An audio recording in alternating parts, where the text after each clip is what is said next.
الحمد للہ وکفا والصلاة والسلام علی عبادہ الذین اصطفیٰ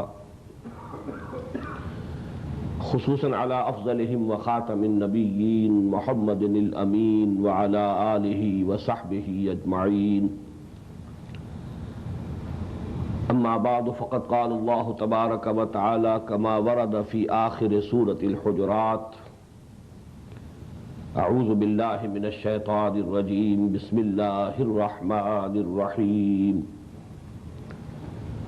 یا ایہا الناس انا خلقناکم من ذکر وانثی وجعلناکم شعوبا وقبائل لتعارفوا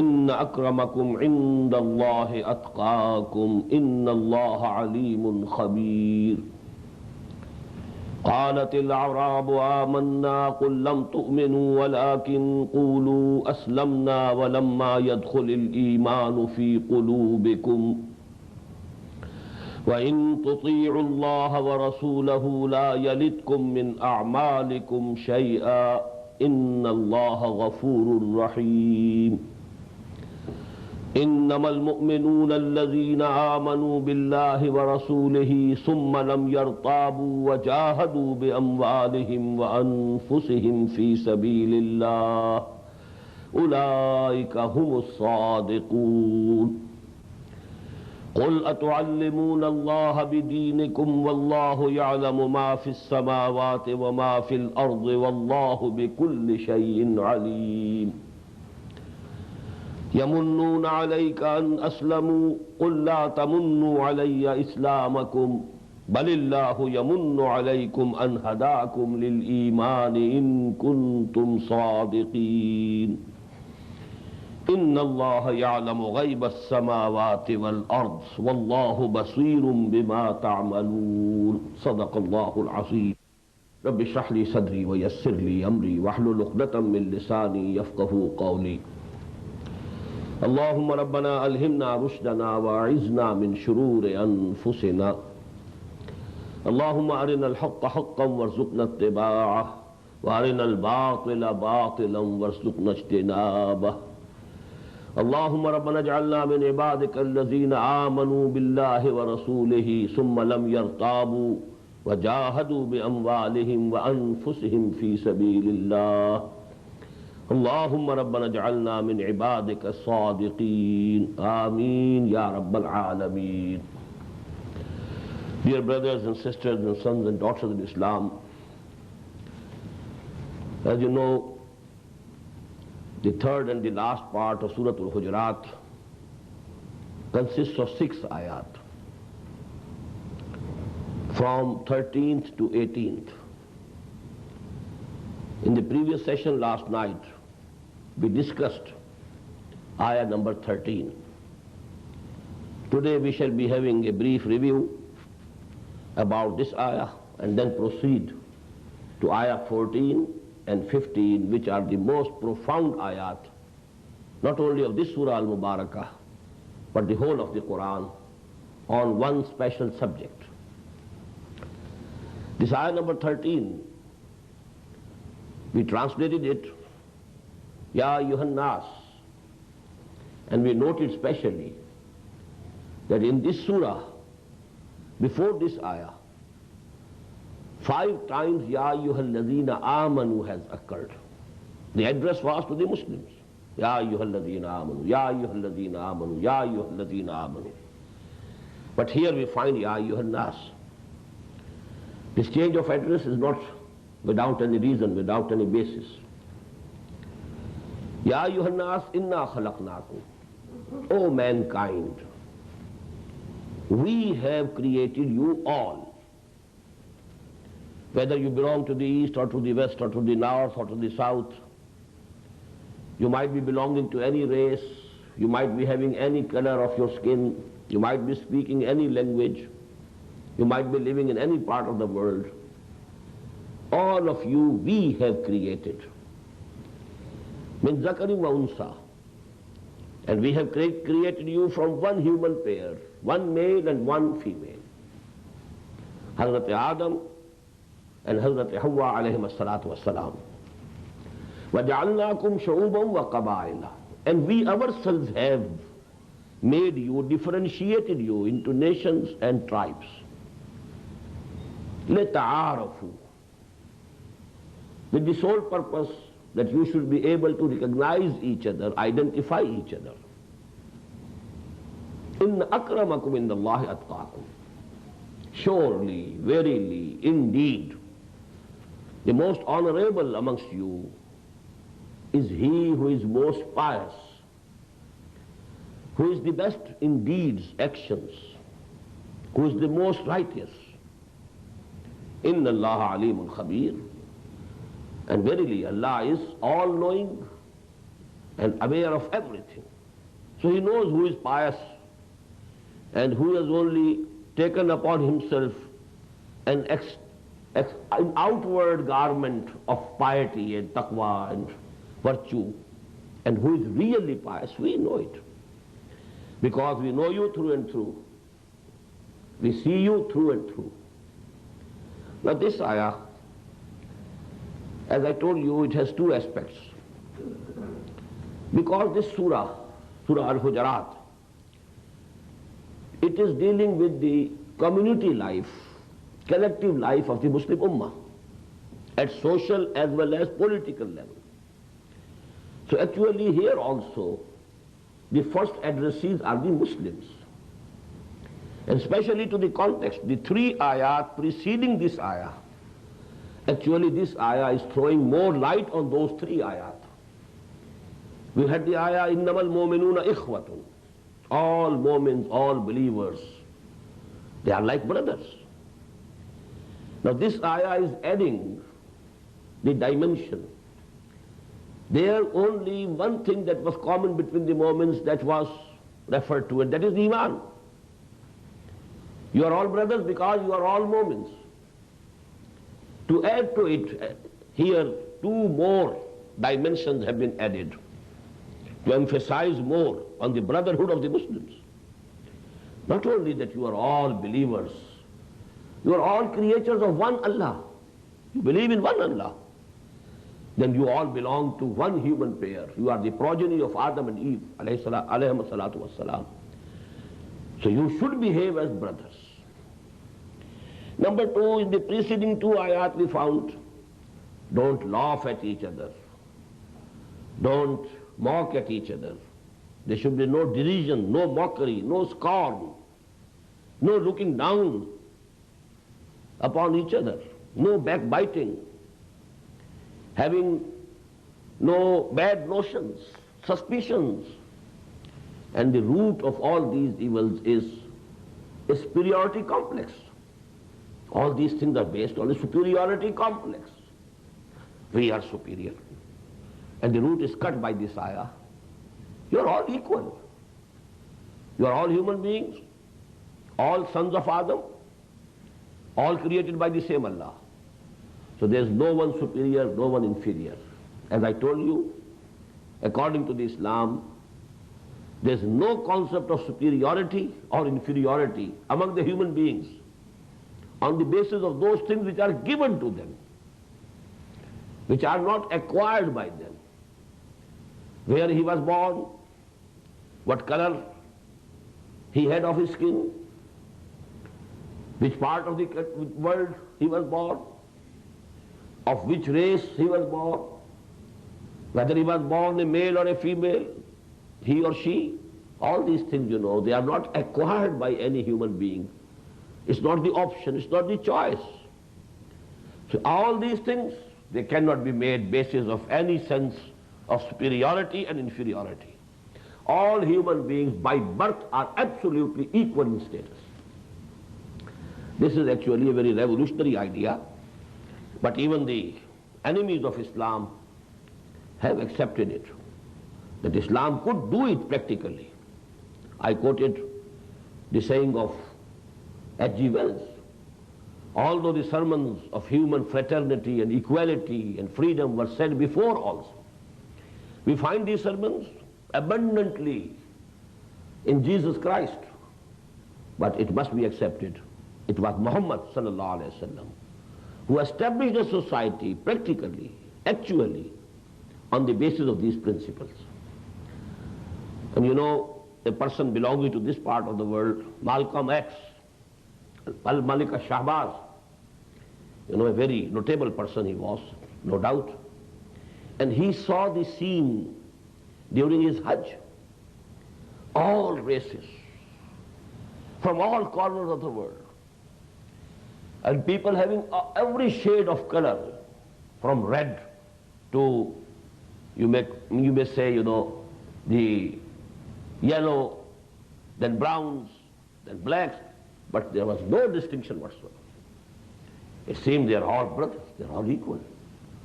No dissent, no dispute, nothing of the sort. So this is a practical demonstration. And that demonstration, we actually don't get impressed by it because we are accustomed to it. But you know, a person who sees it for the first time, he cannot see such a scene anywhere in the world. But he sees it there. And then the congregation, you know, salah, prayer being said in congregation, as if a military parade is going on. One command and whole congregation is going down. Another command and the whole congregation is standing up. So this is actually a very impressive scene. So this is the aspect of this ayah which is related to the preceding ayat.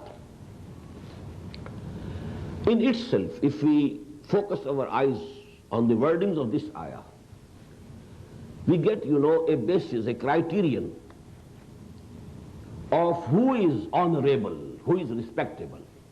And this is very important. If these values change in Muslim society, and they have changed, practically changed throughout the world, you will find people who have more wealth, they are respected. People don't see whether that wealth was accumulated through halal means or haram means. But whosoever has wealth is respected. He becomes honorable in this society. This is just contrary to the teaching of Islam. There's a saying of the Prophet ﷺ, Man waqqara sahaba bid'atin faqad aana ala hadmi al-Islam. Whosoever respects a person who is committing bid'ah, who is distorting the teachings of Islam, he has actually abetted in the destruction of Islam. Man waqqara sahaba bid'atin faqad aana ala hadmi al-Islam. There's another saying of the Prophet, إِذَا مُدِحَ الْفَاسِقُ غَضِبَ اللَّهُ تَعَالَى وَاهْتَزَّ لَهُ الْعَرْشُ. When a fasiq person, who is not pious, who is not practicing Islam, who is not obeying deen, who is not practicing deen, when, you know, he is being praised, Allah subhanahu wa ta'ala, غَضِبَ اللَّهُ تَعَالَى, becomes angry. And he becomes so angry that his arsh, his throne trembles due to the anger of Allah subhanahu wa ta'ala. إِذَا مُدِحَ الْفَاسِقُ غَضِبَ اللَّهُ تَعَالَى وَاهْتَزَّ لَهُ الْعَرْشُ. Allah ta'ala becomes angry. And the anger is so much that his arsh trembles. So this should be the criteria in a Muslim society. There should be respect only for those who are pious, who are knowledgeable, who are muttaqi, about whom people know that they practice Islam. And this has happened actually. Harun al-Rashid, the most renowned caliph of the Abbasid dynasty, he was on Hajj along with his wife Zubaydah, very beloved Queen Zubaydah, very renowned. But there Zubaydah, the queen, saw and people were not paying heed to Harun al-Rashid, although he was king, so to say, and he was the caliph. And there was some imam, I don't remember the name of that imam, a person who was very knowledgeable and who was muttaqi. People knew him, adored him, loved him. Always people were around him. Nobody was paying heed to Harun al-Rashid. The queen said to her husband, actually the king is he, not you. He has the kingdom over the hearts of the people. He is reigning over the hearts of the people. Your command or your reign is only covering the bodies of the people. not their hearts. This should be the criterion. Inna akramakum indallahi atqakum. The standard that Allah has, we should have it. If we differ from the standard or criteria of Allah, then we are not with Him. So that should be the criterion of respect in the Muslim society. Number 3, because here the wordings are used, Ya ayyuhan nas. These wordings have given this ayah a very broader context, a very broad connotation. What is that connotation? First of all, what relations can have the Muslims with the non-Muslims, the believers with the non-believers? Because Ya ayyuhan nas covers both. Among the people there are the believers, there are non-believers. Can there be any relationship? Well, two things are common. They don't believe in what you believe. But nevertheless, they are also created by Allah. They are the creatures of Allah subhanahu wa ta'ala. Number 2, they also belong to the same family of Adam and Eve, progeny of Adam and Eve. So you can have cordial relations. This is a very important point. Because although we find in the Qur'an that a true mu'min shouldn't love a non-Muslim or a kafir. Love should be heartfelt love. Should be only innama waliyukumullahu wa rasuluhu wallazina amanu. This mutual love should be only for Allah, for His Messenger, and for those who believe. But to have cordial relations, to have gentleman type relationship, well, this is not forbidden, except for those who are at war with you, who are opposing you, who are the enemies of Allah, who are active in resisting the deen of Allah. Their case is different. So here let me quote, the strongest ayat regarding this subject appear in Surah Al-Mumtahina. Ayah number 8 says, La yanhaakumullahu anil lazina lam yuqatilukum fid din wa lam yukhrijukum min diyarikum an tabarruhum wa tuqsitu ilayhim. Inna Allaha yuhibbul muqsitin. Allah doesn't prohibit you from having cordial relations, doing good to them. Tabarruhum, be kind to them. But those of the non-Muslims only who never fought you, who never went to war against you, who didn't turn out you from your homes. You can't have such relations with Quraysh. They turned you out from your homes. They impelled you, compelled you to leave Makkah. They invaded so many times, even Medina. But those of them who didn't actively participate against you in war, for them you can be friendly. You can do good to them. And tabarruhum, bil, the same word, laysal birra an tuwallu wujuhakum qibala al-mashriqi wal-maghrib. You can have that attitude with them. And you can deal with them justly. The next ayah says, Innama yanhaakumullahu anil lazina qatalukum fid din. But verily and surely Allah prohibits you from having this relationship with those who fought against you regarding your deen. وَأَخْرَجُوكُم مِّن دِيَارِكُمْ, and they turned you out of your homes. وَظَاهَرُوا عَلَىٰ إِخْرَاجِكُمْ, and they made a joint front against you. أَن تَوَلُّوهُمْ وَمَن يَتَوَلَّهُمْ فَأُولَٰئِكَ هُمُ الظَّالِمُونَ. Don't make friends with them, and whosoever makes friends with them, well, they are the transgressors. So these two ayat are very important. Because all human beings, whether they are believers or non-believers, have two things in common. They all were created by Allah subhanahu wa ta'ala, the same Allah, not some other creator. They were created by Allah subhanahu wa ta'ala, and they belong to the same family, the progeny of Adam and Eve. And the final thing about this ayah, which is very important in the context of the present time, Everybody knows that due to the advance in technology, this world of ours has shrunk in size. Distances have virtually disappeared. This world is now like one city.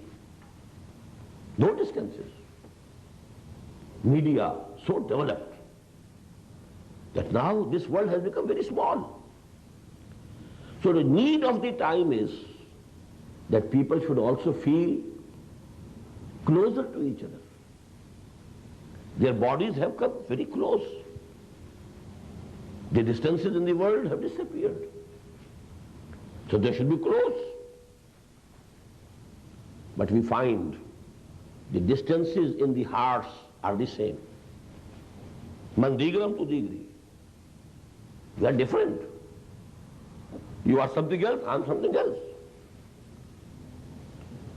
The demand of the time is that there should be one world state. That is why in the early part of this century, the League of Nations was established. But it failed. Why did it fail? It was established because there was some need was felt. Because the world has shrunk in size. So we should come close. We should have something, some common platform to sit and settle our disputes. But it failed. I recall a very beautiful couplet of Allama Iqbal. He prophesied the death of League of Nations. बेचारी कई रोज से दम तोड़ रही है, डर है खबर बद न मेरे मुंह से निकल जाए।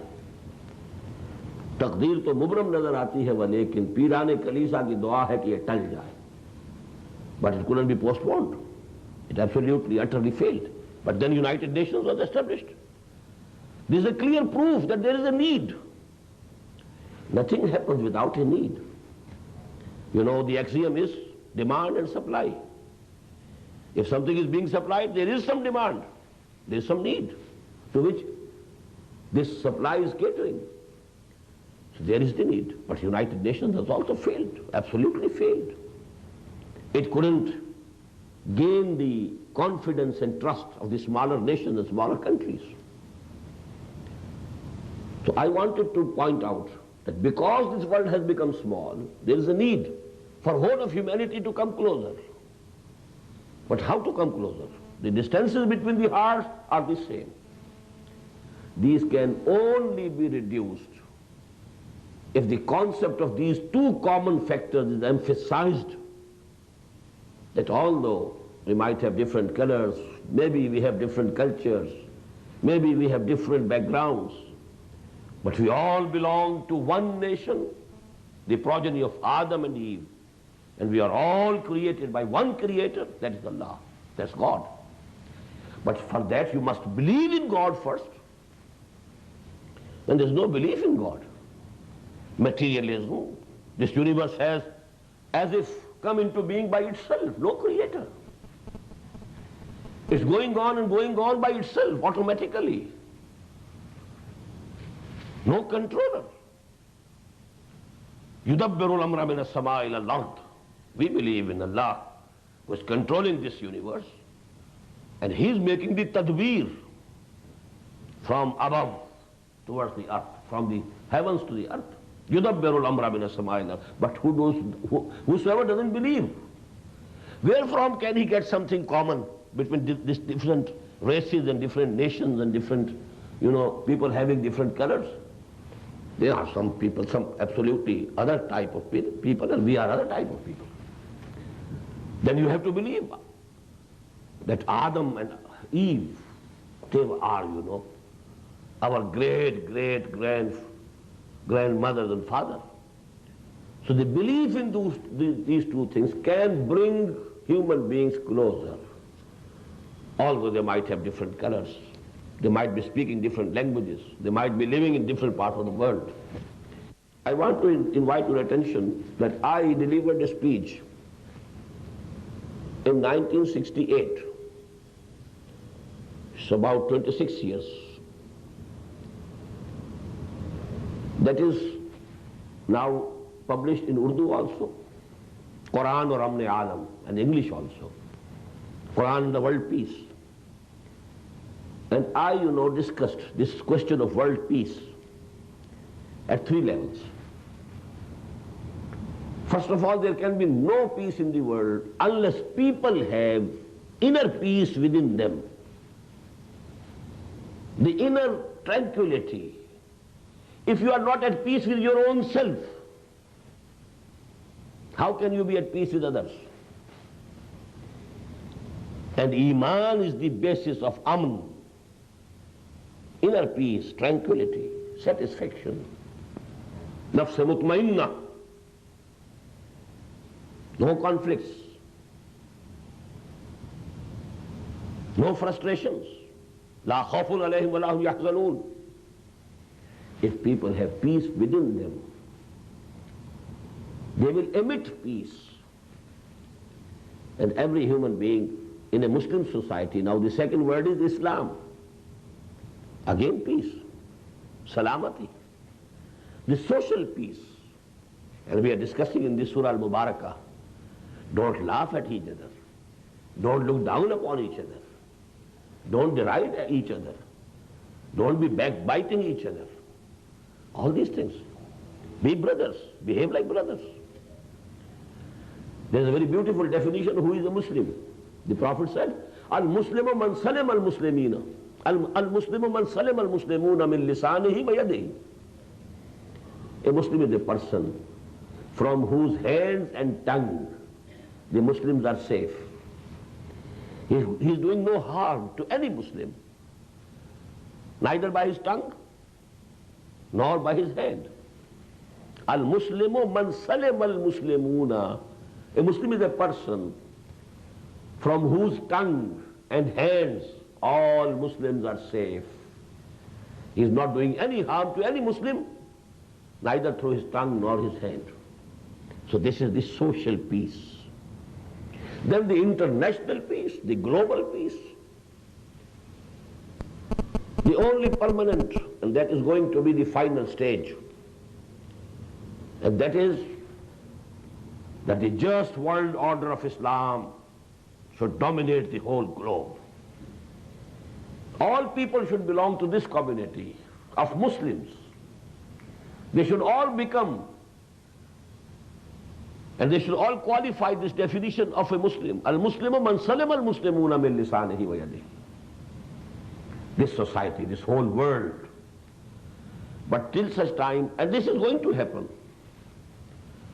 When I visited last year, I got recorded, my lectures regarding the caliphate, the global caliphate, the prophecy of the Prophet, that before the end of this world, the system of Khilafah ala minhaj al-Nubuwah will prevail over the whole of the globe. This is going to happen. How it can be achieved, all these things I discussed last time. And there's the recording, TV, this video as well as audio of 20 hours. And there I have discussed these things. But till such time that global just world order of Islam, this is the new world order today, which has not been able to establish itself up till now. There are still some hard nuts to crack in the form of China or North Korea. Then some smaller nations are also still challenging, not accepting the supremacy and hegemony of this new world order. Iran is one of them, Sudan is one of them, Libya is one of them. And Pakistan also was one of them. I can't say whether it is one of them or not at the present time. Anyhow, that new world order is trying its best, trying hard to establish itself for the whole of the globe. And this is actually the Jew world order. They are in the clutches of the Zionism. But this Jew world order, JWO, has to change into JWO, just world order of Islam. Initials will remain the same, just world order. Ad-Dinul Haq. And this Ad-Dinul Haq will dominate the whole of the globe. But before that, there can be enmity. The hatred can be decreased to a great extent. if you propagate and emphasize this ayah, Ya ayyuhan nas, inna khalaqnakum min zakarin wa unsa, wa ja'alnakum shu'uban wa qabaila lita'arafu, inna akramakum indallahi atqakum, inna allaha alimun khabir. For the interim period, this ayah is the only refuge. But finally, actually, the just world order of Islam will be established, inshallah. At least I have no doubt. Only one thing I can't say surely, when it will come to happen. In adri qaribun am ba'idun ma tu'adun. I don't know whether what is being promised to you has come near or it is at a distance. It is still far off, I can't say. But it is going to happen, there's no doubt about it. Now this much about ayah number 13. Now we go to ayah 14 to 17, leaving the only last ayah. Because you know the subject matter of these 4 ayat is one. So I propose today to first of all translate these 4 ayat. So you have an understanding, a concept of the subject which is being discussed here. Then I shall discuss some of the aspects in detail. قالت الأعراب آمنا. These Bedouins are claiming. I have added the word these. Al-A'rab. When there is alif lam added, it makes a proper noun. Some proper, some definite Arab are mentioned here, not all the Arab. Arab is the plural of Arabiyun. Arabiyun, a person who used to dwell in the desert. Not any town, no village, no cities. They were always roaming from this place to other place. Wherever there is some, rain and some grass grows, they go there. They fix their tents there, they live there. Then they move to another place. They were called the Arabiyun, and the plural is Arab. But here, alif lam has been added. Some people among the Arab. قالت الأعراب آمنا. These Bedouins are claiming we have come to believe. We have attained the faith. قل, tell them, O Muhammad sallallahu alayhi wa sallam, lam tu'minu. You have not at all come to believe. You have not at all become Mu'mins. Don't be misguided. Don't be mistaken. Why I have added this not at all? Because in Arabic language you have 2 modes of negation in the past tense. Either you add ma to the past verb. Ma amantum, you have not come to believe. But if the phrase muzare is used and before that lam is added, it's more emphatic denial. Not at all. You have not at all come to believe. Walakin qulu aslamna. But walakin is the same which we use in Urdu. Lekin. Walakin. But qulu, say, or you may say, you can say, aslamna. We have become Muslims. Or to translate literally, we have submitted. We have surrendered. We have given up resistance. Literal meanings would be we have submitted, surrendered, or given up resistance. And technically, we have become Muslims. You can say, وَلَمَّا يَدْخُلِ الْإِيمَانُ فِي قُلُوبِكُمْ. And up till this time, the real faith has not at all entered your hearts. Again, يَدْخُل فعل مضارع. Lamma is the same as lam. Not at all. وَلَمَّا يَدْخُلِ الْإِيمَانُ فِي قُلُوبِكُمْ. Up till this time, real iman, real faith, real belief has not as yet entered your hearts. Now this is the condition. Some people claim that we have come to believe, and the Prophet sallallahu alaihi wasallam has been ordained by Allah subhanahu wa ta'ala to tell them, you are mistaken. You have not at all come to believe. What you can say, what you may say is that you have become Muslims, you have surrendered. Now first of all, we should try to understand who were they. As I told you, after the Treaty of Hudaybiyah, when the Bedouins saw the change of the direction of the wind, now the sun is rising, the sun of Islam is rising. The sun of the Quraysh is setting. So seeing this change in the conditions, so many of them became Muslims, entered the folds of Islam. And they claimed, we have become Muslims, we have become Mu'mins. To them it is being said that you have surrendered, no doubt. You have become Muslims, no doubt. But if you think you have attained to faith, you have real Iman, you are mistaken. But in this condition even, وَإِن تُطِيعُوا اللَّهَ وَرَسُولَهُ, if you obey Allah and His Messenger, لَا يَلِتْكُم مِّنْ أَعْمَالِكُمْ شَيْئًا, Allah will not deprive you of the reward of any of your deeds. Allah will accept. Although in principle it appears to be wrong. But they had no faith. No deed of theirs, no act of theirs should have been acceptable to Allah subhanahu wa ta'ala. There is a question mark. There is a problem. But Allah subhanahu wa ta'ala is referring to two of His attributes. Inna Allah ghafurur rahim. This is out of His mercy, out of His forgiveness. Because He is forgiving and He is merciful. He is doing this leniency towards you, that even though you have not attained to the real faith has not entered your hearts up till now. But if you obey, when you say we surrender, aslamna, it means we have now to obey Allah and obey Muhammad sallallahu alaihi wasallam. That is the minimum requirement. If you fulfill it,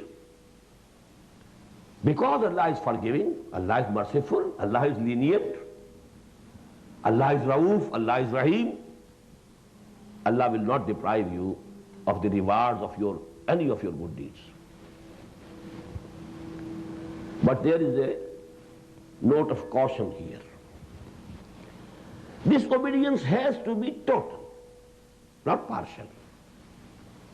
Partial obedience is no obedience at all. It's the mockery of obedience. It has to be total. And please here refer to ayah number 85 of Surah Al-Baqarah. أَفَتُؤْمِنُونَ بِبَعْضِ الْكِتَابِ وَتَكْفُرُونَ بِبَعْضٍ. Do you accept a part of our book, a part of the law, a portion of the Sharia, وَتَكْفُرُونَ بِبَعْضٍ, and reject the other? فَمَا جَزَاءُ مَنْ يَفْعَلُ ذَلِكَ مِنْكُمْ إِلَّا خِزْيٌ فِي الْحَيَاةِ الدُّنْيَا. So there can be no punishment for those who take to this attitude, except that they should be put to extreme humiliation in the life of this world. وَيَوْمَ الْقِيَامَةِ يُرَدُّونَ إِلَىٰ أَشَدِّ الْعَذَابِ. And on the day of judgment, they will be returned, they will be thrown in the worst of the punishments. وَمَا اللَّهُ بِغَافِلٍ عَمَّا تَعْمَلُونَ. And Allah is not unaware of what you are doing. Now there are two questions about this ayah. Number one, if they were apparently Muslim but not really Mu'min, were they munafiqs? If they were munafiq, no deed, no good deed of a munafiq is acceptable. Here Allah says, no. If you continue obeying, I shall accept your deeds. I shall accept your prayers, your psalm, your zakah. Whatever you are doing according to the Sharia, I will accept, although you don't have the real Iman. So it's a very peculiar position presented in this ayah, that there can be a condition when a Muslim is a Muslim, a legal Muslim, outwardly Muslim, but in his heart there is neither Iman nor Nifaq.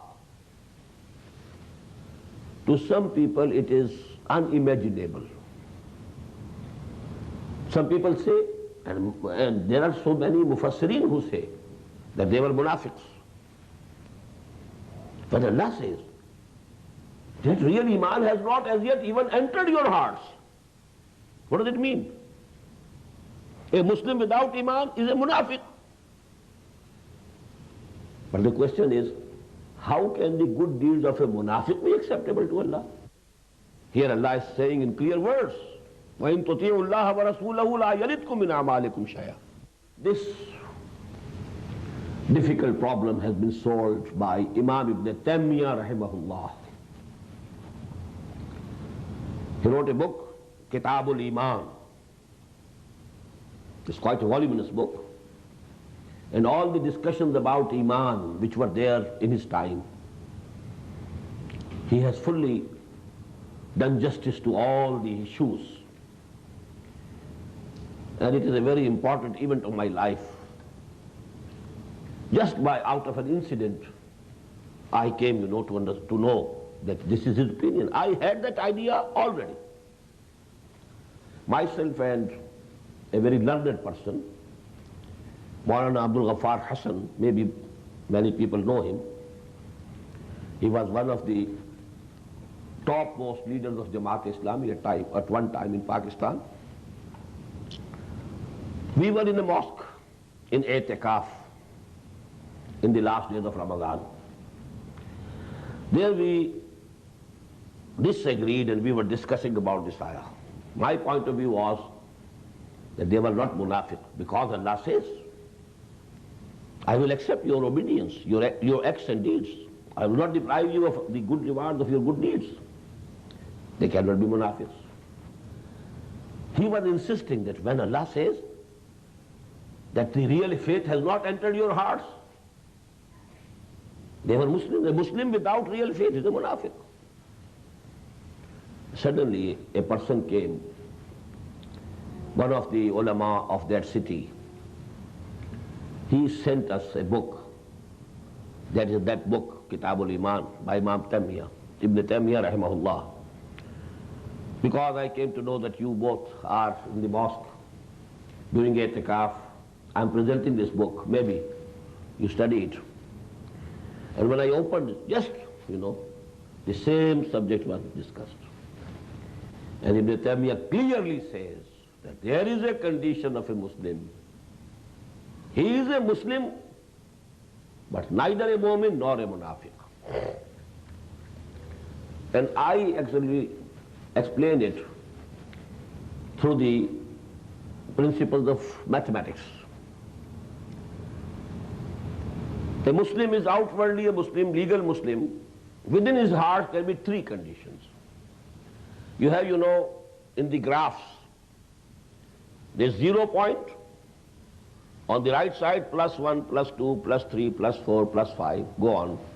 Left side, -1, -2, -3, -4, -5. And in between the two, there's this zero level. This zero level in the heart, no Iman, no Nifaq, but there is Islam. And you can appreciate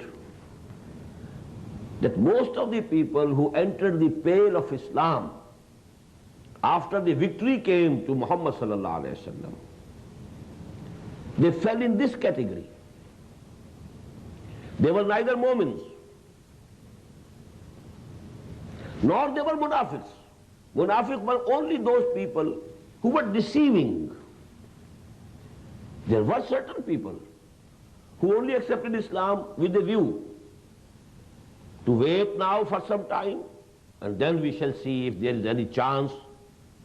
Then we shall disrupt this Islamic order from within, just as Abdullah ibn Sabah, the Jew from Yemen, he entered Islam, but with a view to commit sabotage from within. So those were the munafiqs. But there were people, and mostly they fell in this category. They didn't have any idea of enmity and waiting for some chance to commit sabotage or disruption from within the society, Muslim society. But they didn't have the positive iman either.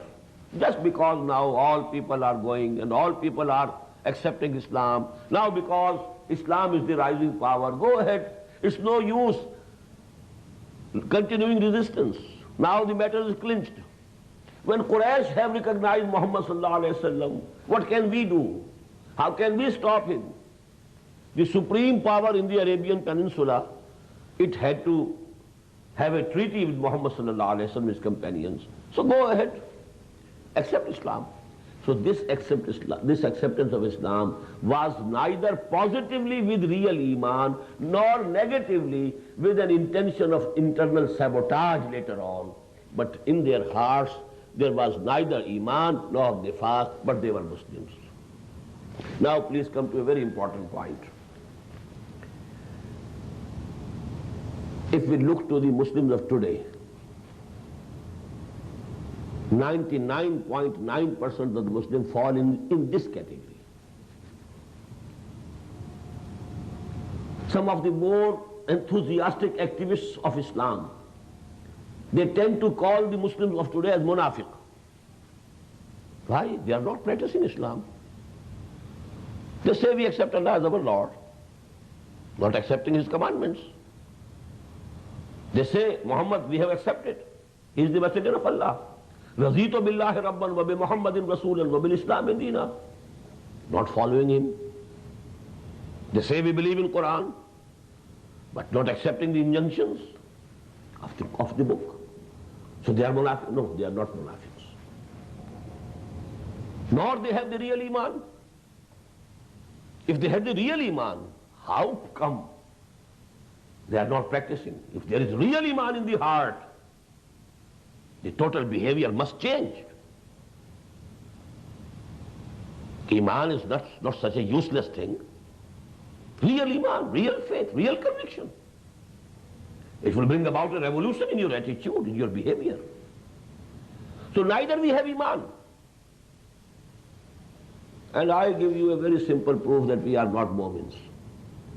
Allah says in Surah Al-Imran, وَلَا تَهِنُوا وَلَا تَحْزَنُوا وَأَنْتُمُ الْأَعْلَوْنَ إِن كُنتُم مُؤْمِنِينَ. Don't have any grief, don't be disheartened. I promise you, you will be the supreme, you will be the highest in the world if you are real mu'mins. And what we are actually today, the lowest. So by and large, collectively the Ummah doesn't have iman. There are individuals, but they may not exceed the amount of salt in the flour that you need for baking your bread. Not more than that. Basically, the whole of the Ummah is without iman, but not nifaq either. Don't be mistaken. They don't have any bad intentions against Islam. They don't have any negative intentions to destroy Islam, enmity of Islam, enmity of Allah, enmity of Muhammad. No.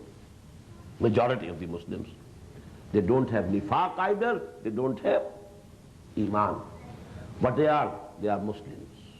And this ayah, in this respect, is the most important ayah of the Qur'an. This is the only ayah which is giving you this third category. A Muslim, a mere Muslim, only a Muslim, neither a mu'min nor a munafiq. Legally, outwardly, he is a Muslim because he says, Ashhadu an la ilaha illallah wa ashhadu anna Muhammadan Rasulullah. He is a Muslim. He may be fasiq, he may be fajir, but he is a Muslim. Now a Muslim can have three conditions regarding his inner personality, his heart. Either he is mu'min positively, or he is a munafiq negatively, or The heart is absolutely empty. It's zero level. Neither positive iman nor negative nifaq. And this is the condition. That was the condition of many Bedouins who entered the pale of Islam after Islam became dominant in the Arabian Peninsula. And this is the condition of 99.9 recurrent percent Muslims today. We don't have iman, but we are neither munafiq also. We are Muslims, legal Muslims. And for us, this part of the ayah, وَإِن تُطِيعُوا اللَّهَ وَرَسُولَهُ لَا يَلِتْكُم مِّنْ أَعْمَالِكُمْ شَيْئًا. It's a very big ray of hope. If you look down into your heart and you find there's vacuum, iman is not there. Don't get disappointed. Don't be despaired. There's a ray of hope. Allah says, even in this condition, if you continue obeying me and my messenger, I will accept your deeds. Don't be disheartened. وَإِن تُطِيعُوا اللَّهَ وَرَسُولَهُ لَا يَلِتْكُم مِّنْ أَعْمَالِكُمْ شَيْئًا. But with one word of caution, this obedience has to be total. No partial obedience. Accepting one commandment, rejecting the other. Keeping one commandment, taking it above your heads. The other commandment, trampling under your feet. Well, this is mockery. This is laughing at the Sharia. This is the biggest disrespect to Allah and His Messenger and His Deen. But if you continue obeying, لا يلدكم من أعمالكم شيئا إن الله غفور رحيم. Verily Allah is forgiving, Allah is merciful. It would have been 100% correct if He had decided that no good deed of yours can be accepted unless you have positive iman in your hearts. But because He is merciful, He is forgiving, He is lenient, He is rauf, He is encouraging you, He is giving you the hope that your good deeds, your obedience will be accepted, even if there might not be iman in your hearts. Now in this background arises a question, then who is a mu'min? See the logic, the sequence, the rational sequence. If it has been declared in unequivocal terms about some people, you can't claim to be mu'min. All that you can claim is that you can say you are Muslims. Then the logical question arises, who is a mu'min? Well, I want to be accepted as a mu'min. I want that Allah subhanahu wa ta'ala accepts me as a mu'min. I must be told what are the criteria, what are the prerequisites, what conditions I have to fulfill to qualify as a mu'min. So this ayah, if you keep this context, this sayaq and sabaq, you can very well appreciate that this is the most important place in the Qur'an for a definition, a comprehensive definition of who is a mu'min. And that is why we find إِنَّمَا الْمُؤْمِنُونَ الَّذِينَ آمَنُوا بِاللَّهِ وَرَسُولِهِ ثُمَّ لَمْ يَرْتَابُوا. Verily, the true mu'mins are only those who believe in Allah and His Messenger and then have no doubts about them. This is the only place in the Quran where you have these additional words of lam yartabu, no rab. This is from the root rab. Everybody knows this word. Zalikal kitabu la raiba fi. This Quran is a book wherein there is nothing doubtful, no rab, no shak.